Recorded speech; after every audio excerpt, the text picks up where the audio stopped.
정보 시스템 환경을 통해서 누구나 이렇게 방대한 정보를 활용할 수 있도록 제공하는 기반이 플랫폼이라고들 하죠.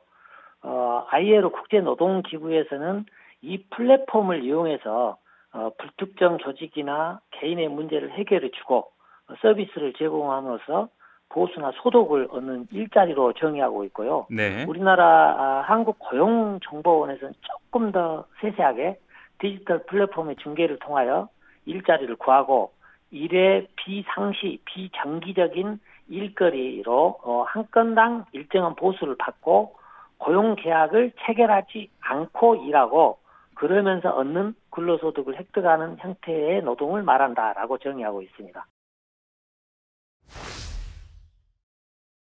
하나는 우리가 이제 흔히 알고 있는 형태인데요. 그 지역 기반 플랫폼을 이용한 온 디맨드 노동이라고 정보통신 기술 이런 인프라를 통해서 소비자가 원하는 것을 즉각 제공하는 주문형 서비스 노동 형태를 말하는 건데요. 수요자가 온라인 주문에 따라서 업무가 할당되고 플랫폼에서 서비스와 연결이 되고 그러니까 실제 서비스는 온라인이 아닌 오프라인에서 행해지는 것이죠. 네. 이제 일종의 배차랄지 물류 배송, 쇼핑 대행, 음식 배달, 가사 도우미 이러한 형태가 해당한다라고 볼 수 있을 것 같고요. 그 다음에 다른 하나는 웹 기반 플랫폼을 이용한 크라우드 소싱 노동이라고 일하려는 군중들 사이에서 호출을 선정한 사람이 일의 우선순위를 부여받는 노동 형태를 말합니다. 예. 수요자인 발주자가 온라인 플랫폼에서 일을 발주를 하게 되고요. 다수의 이 공급자, 즉 그 서비스에 등록해서 응모한 사람들이 업무를 위탁하거나 도급 계약을 맺고 납품하는 방식의 노동입니다. 업무를 온라인으로만 수행하는 것이 특징일 수 있겠고요. 예. 웹툰이랄지 번역, 디자인, 소프트웨어, 데이터 가공 이런 형태의 일을 한다 이렇게 볼 수 있을 것 같고 그러니까 온 디맨드 노동 우리가 흔히 알고 있는 음식 배달, 쇼핑 대행 이런 것들이 가장 대중적인 형식이다라고 말씀드릴 수 있을 것 같습니다. 지난해 12월 노동부와 한국고용정보원이 발표한 그 자료에 따르면요, 고객 만족도 평가 등이 일의 배정에 영향을 미치는 플랫폼을 통해 노무를 제공하는 플랫폼 종사자는 이렇게 해서 발표한 자료입니다. 약 80만 명으로 나와 있고요. 이거는 그 전년도 대비해서 13만 4천 명, 20.3%가 증가한 걸로 나오고 있고, 예. 그다음에 온라인 플랫폼으로 단순 중개와 소개, 알선 이렇게 일감을 구하는 그런 종사자를 포함한 좀 더 넓은 광의의 플랫폼 종사자는 292만 명으로 나와 있습니다. 이거는 1년 전보다 72만 명, 즉 32.9%가 는 수치고요. 그다음에 플랫폼 노동을 아예 주업을 하고 계시는 그런 종사자도 21년도 31만 2천 명에서 지난해 45만 9천 명으로 47%가 증가했습니다. 그러나 이제 아직까지 이 플랫폼 노동에 대해서 제대로 조사가 이루어진 적이 없어서 아직 제대로 된 통계는 없다라고 볼 수 있을 것 같습니다. 첫째, 이제 업무상 주로 하나의 사업체에 속한 정도가 매우 낮다는 것. 이게 전속적이지 않다. 고용의 비전속성 이렇게 이야기가 되고 있고요.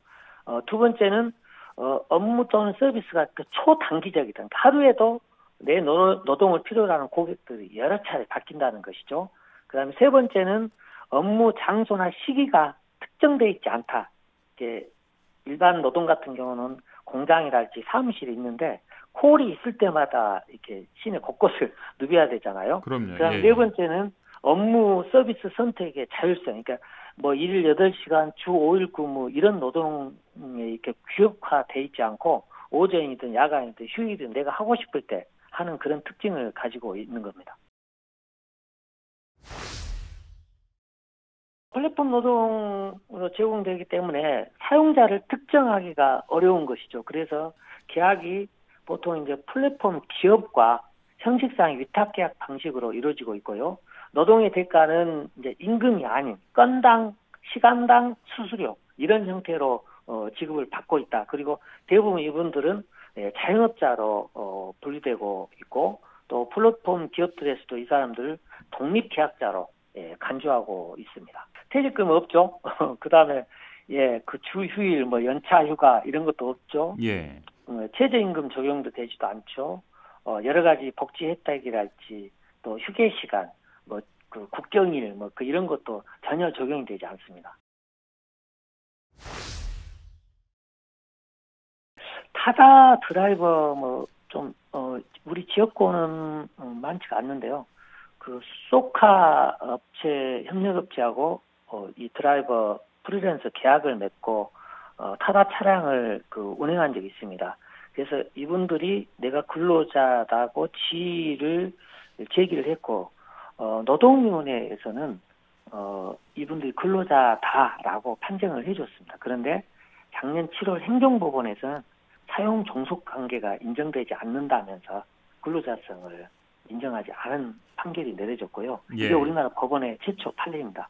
그 다음에 이제 여기요, 그 음식 배달 대행 업체들, 이쪽 같은 경우 오토바이 대리기사, 운전기사들이 그 개인 사업자가 아닌 회사와 고용관계에 있는 근로자로 봐야 한다라고 노동청에서 판단이 나온 바 있습니다. 그러나 좀 전에 말씀드렸다시피 법원에서는 아직 최초 판례가 아니다라는 쪽이기 때문에 제도와 법적으로 보호받는 이것까지는 다른 선진국, 다른 나라들에 비하면 예. 좀 뒤진 상황이다라고 볼 수 있을 것 같습니다.